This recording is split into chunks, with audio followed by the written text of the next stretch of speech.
നമസ്കാരം. നൈന ക്രിയേഷൻസിൽ നിന്ന് ഉണ്ണിയപ്പം വളരെ എളുപ്പത്തിലും വേഗത്തിൽ കൂടുതൽ ഉണ്ണിയപ്പം ഉണ്ടാക്കുന്ന രീതിയാണ് കാണിക്കുന്നത്.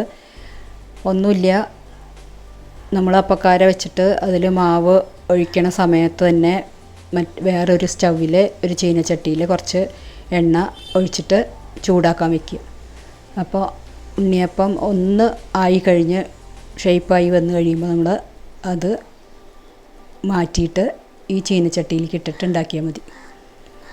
ഇപ്പോൾ ഒരു ഗ്ലാസ് അരിപ്പൊടി 240 ml കൊള്ളണ ഗ്ലാസ്സിൽ ഒരു ഗ്ലാസ് അരിപ്പൊടിയാണ്. ഞാനിപ്പോൾ 3 ഗ്ലാസ് അരിപ്പൊടി എടുത്തിട്ടാണ് ഉണ്ടാക്കുന്നത്. അതിന് വേണ്ടിയിട്ട് 1/2 കിലോ ശർക്കര ഉരുക്കി വെച്ചിട്ടുണ്ട്. ഇപ്പോൾ ഇത് പുട്ടിൻ്റെ പൊടിയാണ്, നൈസ് പൊടിയല്ല എടുത്തിട്ടുള്ളത്, മിക്സിയിൽ പൊടിച്ചിട്ടുള്ള പൊടിയാണ്. 1/2 കിലോ ശർക്കര 1/2 ഗ്ലാസ് വെള്ളം ഒഴിച്ചിട്ട് ഉരുക്കി അരിച്ച് വെച്ചിട്ടുണ്ട്. അപ്പോൾ ശർക്കര ഉരുക്കണ സമയത്ത് വെള്ളം ഒട്ടും കൂടി പോകരുത്. എന്താ വെച്ചാൽ നമ്മൾ അരിപ്പൊടിയും ശർക്കരയും തമ്മിൽ യോജിപ്പിക്കുന്ന സമയത്ത് നമുക്ക് ശർക്കരയിൽ വെള്ളം കൂടി പോയാൽ വെള്ളം അധികമാവുകയും ചെയ്യും, മധുരം കുറയുകയും ചെയ്യും. അപ്പോൾ ശർക്കര ഉരുക്കണ സമയത്ത് കുറച്ച് വെള്ളം ഒഴിച്ചാൽ മതി. ഇനി ഒരു ഗ്ലാസ് അരിപ്പൊടിക്ക് ഇതേപോലത്തെ 2 പഴമാണ് എടുക്കുന്നത്. പാളയംകോടൻ പഴമാണ് ഇത്. വലിയ പഴമാണെങ്കിൽ ഒരു പഴം മതിയാവും.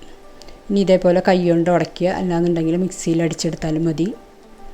അല്ലാന്നുണ്ടെങ്കിൽ എന്തെങ്കിലും ഒരു ഇത് വെച്ചിട്ട് നന്നായിട്ട് ഉടച്ചെടുക്കാം. അപ്പോൾ ശർക്കര പാനി ഞാനിവിടെ 1/2 ഗ്ലാസ് വെള്ളം 1/2 കിലോ ശർക്കരയിൽ ഒഴിച്ചിട്ടാണ് ഉണ്ടാക്കിയിട്ടുള്ളത്. പഴം ഇതേപോലെ നന്നായിട്ട് ഉടച്ചെടുക്കണം.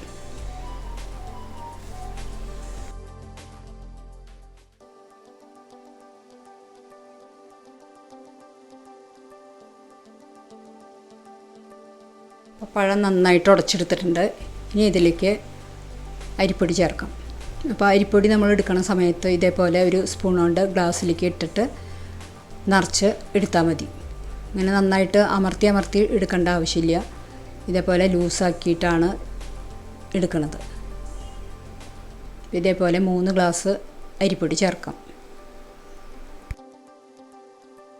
അപ്പോൾ 3 ഗ്ലാസ് അരിപ്പൊടി അളന്നെടുത്തിട്ടുണ്ട്. ഇനി ഇതിലേക്ക് കട്ടിയായിട്ട് ഉരുക്കി വെച്ചിട്ടുള്ള ശർക്കരപ്പാനി ചേർത്ത് കൊടുക്കാം. ശർക്കരപ്പാനി നമ്മൾ 3-4 സ്പൂൺ ചേർത്തതിന് ശേഷം ഇളക്കി യോജിപ്പിക്കുക. അതിന് ശേഷം മധുരം പാകമാണോ എന്ന് നോക്കിയിട്ട് മധുരം കുറവുണ്ടെങ്കിൽ വീണ്ടും ശർക്കരപ്പാനി ചേർക്കുക. മധുരം പാകമായി അതിന് ശേഷം വെള്ളം കുറവാണെന്ന് തോന്നുകയാണെന്നുണ്ടെങ്കിൽ കുറച്ച് വെള്ളം ചേർത്ത് കൊടുത്താൽ മതി. അപ്പോൾ ശർക്കരയുടെ കണക്കനുസരിച്ചിട്ട് ശർക്കരപ്പാനി ചേർക്കാം.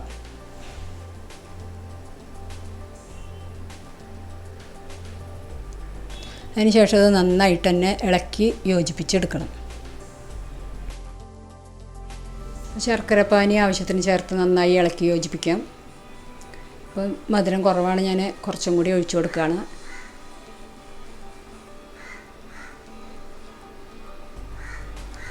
അപ്പോൾ അരിപ്പൊടിയും പഴവും കൂടിയിട്ട് കട്ടയൊന്നും ഇല്ലാതെ നല്ല സ്മൂത്തായിട്ട് ഇളക്കി യോജിപ്പിച്ച് വെക്കണം.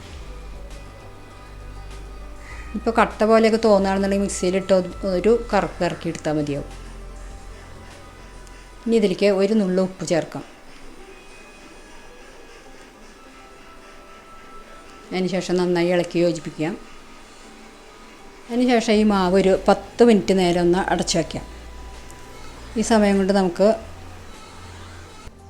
അപ്പക്കാര അടുപ്പത്ത് വെച്ചിട്ട് വെളിച്ചെണ്ണയാണ് ഒഴിച്ചു കൊടുക്കുന്നത്.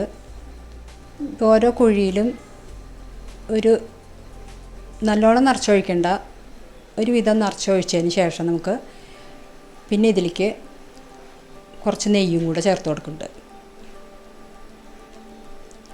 കുറച്ച് നെയ്യ് ഇട്ട് കഴിഞ്ഞാൽ നല്ലൊരു ടേസ്റ്റാണ് ഉണ്ണിയപ്പത്തിന്. ഈ എണ്ണ ചൂടാകുമ്പോഴേക്കും ഇനി ഈ മാവിലേക്ക് പഞ്ചസാരയും ഏലക്കയും കൂടി പൊടിച്ച പൊടിയാണ് ചേർത്ത് കൊടുക്കുന്നത്. അതിന് ശേഷം ജീരകം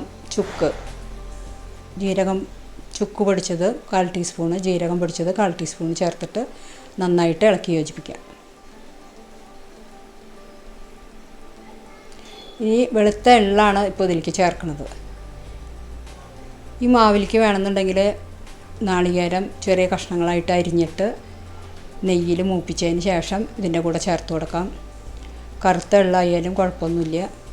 ഞാനിപ്പോൾ ഇവിടെ വെളുത്ത എള്ള് മാത്രമേ ചേർക്കുന്നുള്ളൂ, നാളികേരം കഷ്ണങ്ങൾ ചേർക്കണില്ല. ഈ ഏലക്കയുടെയും ചുക്കും ജീരകത്തിൻ്റെയൊക്കെ മണം നിൽക്കാൻ വേണ്ടിയിട്ടാണ് ഇത് ഉണ്ടാക്കുന്ന സമയത്ത് ചേർത്ത് കൊടുക്കുന്നത്. ഇപ്പോൾ വെള്ളം ഇത്തിരി കുറവാണ്, അപ്പോൾ ഇതിലേക്ക് കുറച്ച് വെള്ളം കൂടി ചേർത്ത് കൊടുക്കുന്നുണ്ട്. നമ്മൾ മാവ് കലക്കി വെച്ചിട്ട് പിന്നെ നമ്മൾ 10 മിനിറ്റ് വെച്ച് കഴിഞ്ഞിട്ട് നോക്കുമ്പോൾ ചിലപ്പോൾ മാവിൽ വെള്ളം കുറവാകും. അപ്പോൾ ഇതേപോലെ കുറച്ച് വെള്ളം കൂടെ ചേർത്തിട്ട് നന്നായി ഇളക്കി യോജിപ്പിച്ചതിന് ശേഷം ഉണ്ണിയപ്പം ഉണ്ടാക്കിയെടുക്കാം.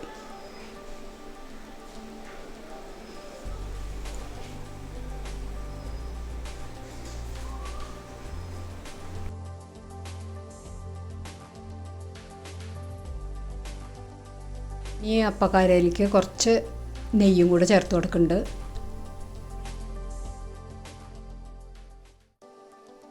ഇത് ചൂടായി വരുമ്പോൾ ഇതിലേക്ക് നമുക്ക് മാവ് കോരി ഒഴിച്ച് അപ്പം ഉണ്ടാക്കി തുടങ്ങാം. ഇപ്പോൾ വേറൊരു ചീഞ്ചട്ടി അടുപ്പത്ത് വെച്ചിട്ട് അതിൽ കുറച്ച് എണ്ണ ഒഴിച്ചിട്ടുണ്ട്, വെളിച്ചെണ്ണ. അതിൻ്റെ കൂടെ കുറച്ച് നെയ്യും കൂടെ ചേർത്തിട്ടുണ്ട്. ഇനി ഉണ്ണിയപ്പം ചെറിയ തവി കൊണ്ട് കോരി ഒഴിക്കാം. അപ്പം എണ്ണ നന്നായിട്ട് ചൂടായി കഴിയുമ്പോൾ ഉണ്ണിയപ്പം മാവ് ഒഴിച്ചു കൊടുക്കാം. മാവ് ഒഴിച്ച് കഴിയുമ്പോൾ പിന്നെ മീഡിയം ഫ്ലെയിമിൽ വെച്ചാൽ മതിയാവും, അല്ലെങ്കിൽ അത് ഉള്ളു വേവില്ല, പുറം ഭാഗം കരിഞ്ഞും പോവും.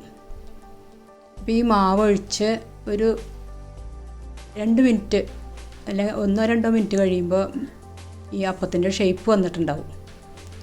ഈ സമയത്ത് നമ്മൾ അപ്പം ഒന്ന് തിരിച്ചിട്ടിട്ട് അപ്പം തന്നെ അതിനെ സ്പൂൺ കൊണ്ട് കോരിയിട്ട് ഈ ചൂടായി കിടക്കണ ചീഞ്ചട്ടിയിലത്തെ എണ്ണയിലേക്ക് കോരി മാറ്റാം.